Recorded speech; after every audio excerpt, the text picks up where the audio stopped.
Hey everyone, hopefully you're having a good day. My name's Andy, my channel's Finding Value. Today we're going to go through Twitter, see what people are sharing on social media. I'll interject my financial opinions as we go through it, generally related to three different topics: wealth building, commodities, and/or financial topics. So let's dive right in and take a look, see what's going on today. If you want to follow me, it's at finding_finance. And if you want to join our community, finding-value.com, where I dive deeper into all these topics, subjects, sectors, looking for investment opportunities, sharing those opportunities with everyone in the community. I have a unique approach. I call it the three-pillar approach, where I look at market conditions, ratios, and technical analysis, and they're all kind of interconnected of where we're at in cycles and what's cheap and expensive, and using the technicals to kind of validate and verify that we've got good entry points. If that's something that you're interested in learning and/or partaking in the companies that I'm buying and when I'm buying them, you can sign up. Special is the coupon code, 50% off the first month only on the monthly membership, and a $100 discount on the yearly membership. And you can always swap from a monthly to a yearly, and there's no requirements on length that you have to be on the monthly membership. If you want to sign up for a month or two and stop, that is fine. I'm using that discount to basically have you try it out. That's why I'm giving you that discount. All right, here's Fred. He says basically the only thing interesting right now is Bitcoin and AI. That's what he says. The only thing interesting. You know what I find interesting? Let me show you something that I find interesting. Let's use those three pillars approach here. This is silver, XAG, divided by Bitcoin. We have a nice falling wedge and a breakout. Ooh, silver breaking out against Bitcoin.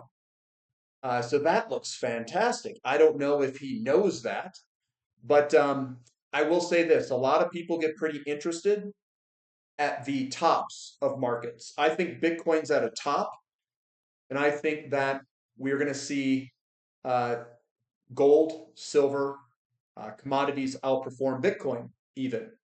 And that's my take by reading that chart right there. You can also do XAU USD, which is gold, divided by Bitcoin in dollars. So this is that, and then you get the same exact pattern. Basically, you are squeezing into this wedge and breaking out gold versus Bitcoin.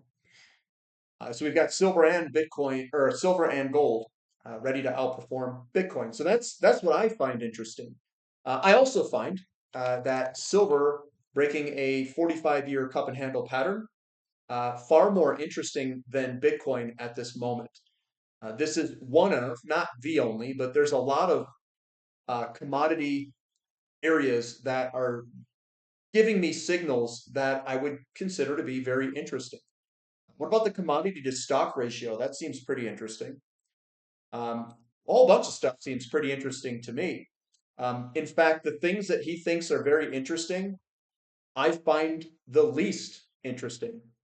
I think Bitcoin and AI are just bubbles. I think they've run a bunch. They could run more. I'm not saying they can't. I just don't think that's where the value's at. But everyone has different opinions, and that's fine. And I'm not saying his opinion's wrong, or he could be the most interesting in that stuff. I just think that people get interested when things are very high, and I think those two things are very high right now. That's what I think. Teddy says, I don't need to name names. We all know the worst offenders, but beware or mute these perennial negative tweeter accounts that bring nothing but bad vibes to the discussions. You have to be an optimist, possess the vision to see, position for the coming energy supercycle. There's a lot of really negative people. They have negativity about all these different things. Negative, negative, negative. There's all these opinions on YouTube and on the market about a variety of different sectors. Tons and tons of different opinions. And what happens, and what I see a lot of people do is they try to they try to pin, they'll ask me questions. They'll be like, Andy, what about this opinion and this opinion and this opinion and this opinion? And what about all these different opinions? And what they do is they aggregate up all these different opinions and then they make a decision. I do not operate like that at all. At all. So someone can have an opinion. Let's say Lacey Hunt or what's that other Danielle DiMartini Booth. I think they view things similarly, right? Or some other people. And they'll say your biggest threat's deflation. Really? Deflation is our biggest threat. Then what the heck is gold doing? I mean, sorry, XAU USD. Deflation is our threat here? Is that what deflation is pricing in? I mean, I'm just asking, like, why is gold going vertical if deflation is our biggest problem? Answer me that. Why are we breaking out of a 45-year cup and handle on silver? Does that mean that the entire gold market is wrong and the entire silver market is wrong? Well, what about platinum? Platinum is also breaking out, and that's an inflation sensitive metal. So you're telling me that the entire stock market and all of these markets are wrong? Yeah, right. Yeah, right. So when I hear these comments, well, what about this one company who, they've got some problem or whatever, right? And I'm like, well, the pattern's breaking out, guys. The pattern is breaking out. People are accumulating. What you are worried about is a false negative. It's a false negative. It took me a long time to learn this. It really did. I can't believe hardly anything that I listen to on YouTube unless I find people where they can dissect from the inside of the market out by looking at that type of data. You need to look at how the market is positioning. You need to then pair that with cycles.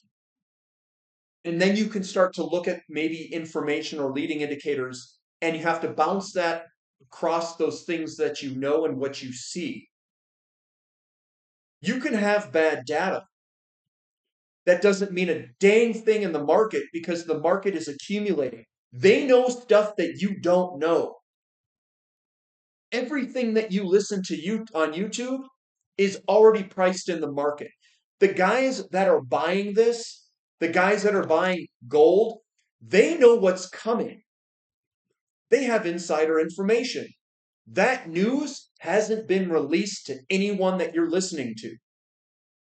So how the heck can you make a decision based off of news flows?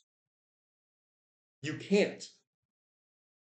So Andy, you're telling me that what I listen to on YouTube most likely is delayed information. Yes. And I can't make decisions on what I should be buying or selling on a lot of the short-term opinions on the market. Yes, correct. You need to be able to dissect information from the market through technical charts only. Because insider information, and I honestly believe I think they're trying to hold prices down or try to move prices a certain way based off of news flows. So I think that insiders are trying to accumulate something. We'll call it, they're accumulating X, and they release news flows against stock X so they can get an entry point, and they need to create volume. And that volume is created by news being released to retail investors so that they can accumulate. The pattern is there, but they release information to try to get you scared to create volume that they can buy. Just be careful with what you're listening to. Global crude and products inventories are stabilized and not building anywhere near the rates projected while still remaining within a solid range. Interesting. Quarter four ahead with numerous major supply and demand dynamics at play and geopolitical risk always playing its part. I'll observe oil in tank and tankers and it's just chopping sideways here. Where's these huge builds? Maybe it hasn't occurred yet. And remember, they're trying to get interest rates down. How do they do that? Well, you can release negative information about oil.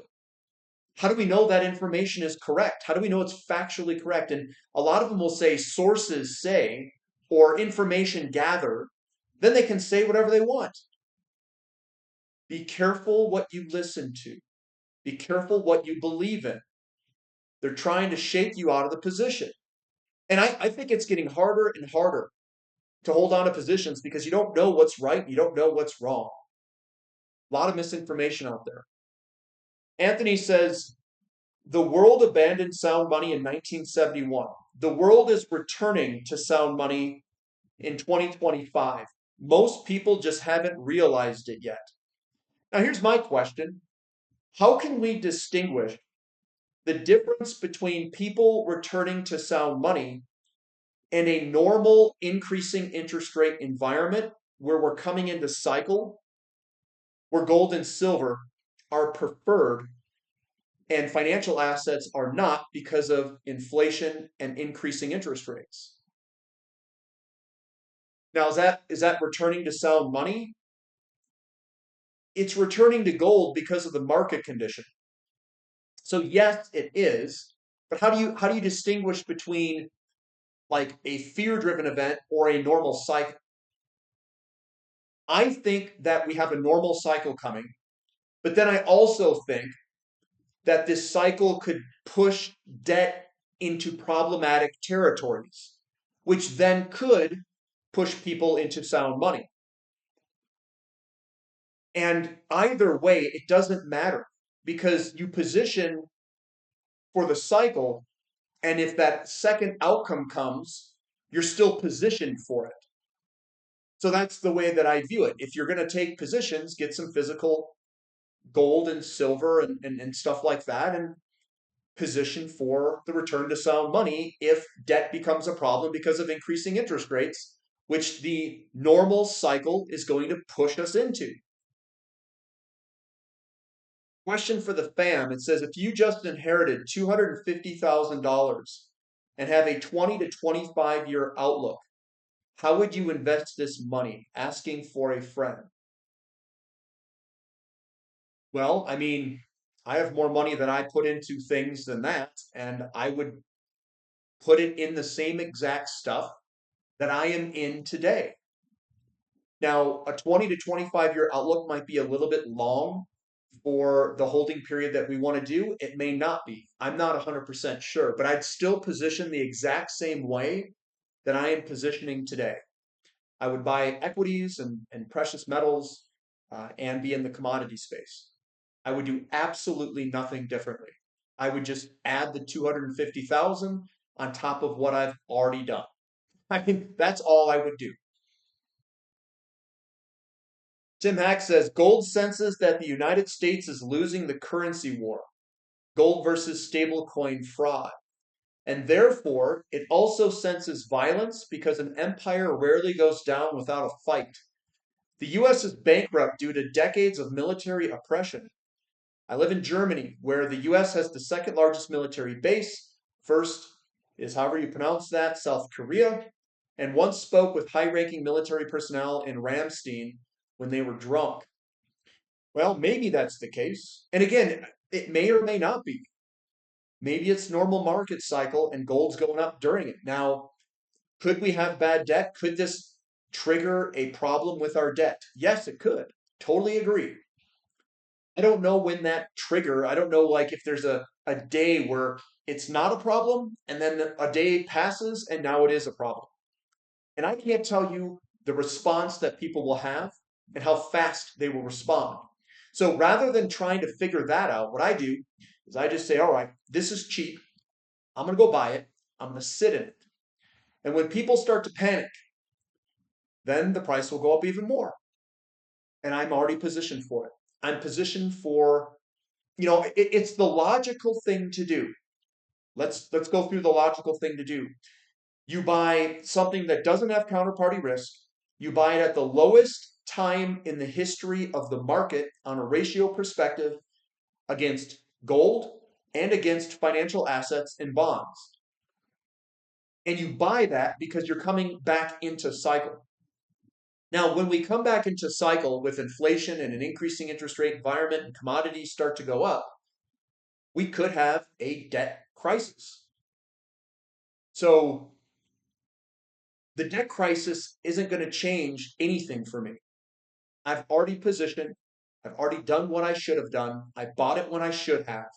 I've been holding for years, and I'm going to continue to do that and see this through. It's literally that easy, guys. It's not hard. The thing that people get hard is they try to do short-term market movements, and then they get all confused. Hey, we've got this 10% pullback after a company breaks out of a pattern. And then they get scared. You're going to have to live through 10, 20, 30, 40, 50% pullbacks. It's part of the game. Part of the game. Against all odds research, the XLE Energy ETF is coiling just underneath a major breakout level above 101. A clean move above that number could trigger a secular rally in energy stocks. Yeah, secular means super long, big, decade plus rally perhaps. And this is your consolidation. This is your wave one. This is your wave two. And then we're going to get a wave three break and a big old move. Big old move. Now, why am I so confident that XLE is going to break upwards and not downwards? On the long term, not the short term, the long term. I'm confident because gold is ripping it. Silver will rip next. Platinum is broken out. Platinum's also an inflation sensitive metal. And so is energy. Energy is inflation sensitive. You're telling me that we're going to do all this artificial intelligence and we're going to do all this LNG takeaway capacity and energy prices aren't going to go up? I mean, yeah, right. You kidding me? No, we're going to go way up. And there's going to be money printing involved too. And energy is one of the most inflation sensitive assets. But, Lacey Hunt and all those guys, they say, watch out for deflation. That's what we need to worry about. No, it's not. I mean, are these guys being released from the Federal Reserve? Now, here's a question for all you guys. I know you guys are listening to a lot of YouTube stuff. How many of these people are released and maybe being paid by the Federal Reserve or work for the Federal Reserve? You got to be real careful on what they are saying and who they are representing. That's all I'm going to say. Coming down, silver is vastly underpriced relative to gold and relative to copper and relative to all metals outside of platinum. Still trading below its 1980 high while all other metals are above. Silver is now waking up, and once awake, it's going to have a tantrum to the upside, says Michael Oliver. That's that cup and handle. I mean, really, nothing's interesting outside of Bitcoin and AI? Really? Really? I mean, really? Come on, guys. Lawrence Leopard, Fix the Money. It says gold was at 1640 when this was written. Reminds me of the death of Equities magazine cover. So the theme here, if you guys are listening, is news flow and YouTube and all these people with their opinions. This was at the bottom of the market. Gold loses status as a haven asset. Business and Finance Wall Street Journal. That was in 2022, September 20, 2022. That was the bottom of the market. Gold loses status as haven. And that's right when you should have been buying. Can you use news and be profitable? No. Reject news. Get rid of it. A lot of YouTube opinions and whatever, they're going to be influenced by clicks. So what they're trying to do is they're trying to funnel people into their channel by getting you to click their link. So how do they do that? They find what is popular, and then the YouTube channel will cater to what the viewers want to see. That's really what it is. Can you be successful as an investor by doing that? No, you can't. And that's where even myself, I struggle because I have a YouTube channel here. I'm doing this, and of course, it'd be nice to grow it, but I'm not going to grow it by giving what people want necessarily. I will grow it by what I think is ethical and right, and in things that will make money over time. I will not bring companies on here if I don't believe in the company, which I haven't brought any companies on. And people reach out to me all the time. Hey, do you want to work with us? We want to work with you. Da da da da da. And it's like, nah, I don't think so. I don't want to lose any sort of credibility to the audience that is listening. I don't want to do that. But be careful what you're reading. A lot of this is misinformation. Like it's not misinformation. They're a part of the herd. And the people who write these articles are all a part of the herd. And you can't really listen to the herd. You have to stand away from it. And you have to do things that people are going to disagree with if you want to be successful at investing. Is there a more impressive quarterly candlestick about to complete this week? Yeah, that looks really good, but I mean that's also a silver chart could do that too. I mean that's silver could be more impressive, but I think they're going to move together, and I think the dollar is what's causing all these moves. We are in a lot of economic trouble. So this is U.S. grocery prices reached record highs in 2025. I can tell you that is 100% true because I go shop. I do. I do the shopping of our family. I usually do it in the morning to avoid people driving around and whatnot. So prices are higher today than they were on July 2024 in all major categories listed below. Up, up, up, up, up, up, right? That's true. I can tell you, beef is really, that's really gone up there. Here's Grady. He says gold is in a 45-year parabolic slingshot move. I love that. Moved 64% since posted on the blue breakout in linked post. Hope you caught the whole move. Oops. When looks right, probably is. Target is $15,000 gold since years back and might raise it further to the upside. It's happening now, not later. There it is. Boom, boom. Gold 53-year chart. Bam. He calls it the third final bull phase. In a resumed bull market, there's always a next resistance until there is not. This red parabola line fits perfectly and the time frame makes complete sense for a move like this. It's coming. But worry about deflation, guys. Yeah, that's the move. The deflation here as it goes vertical. Okay. My goodness. And that's all I've got for today. We're going to end it there. So give me a thumb up for the content, guys. Subscribe to the channel. Subscribe to the website. Special that coupon code. Midweek update will be released later this week. That's something to look for, where I share my opinions about individual companies and stuff like that. But that's all I've got. So we'll catch you next time, guys. See ya.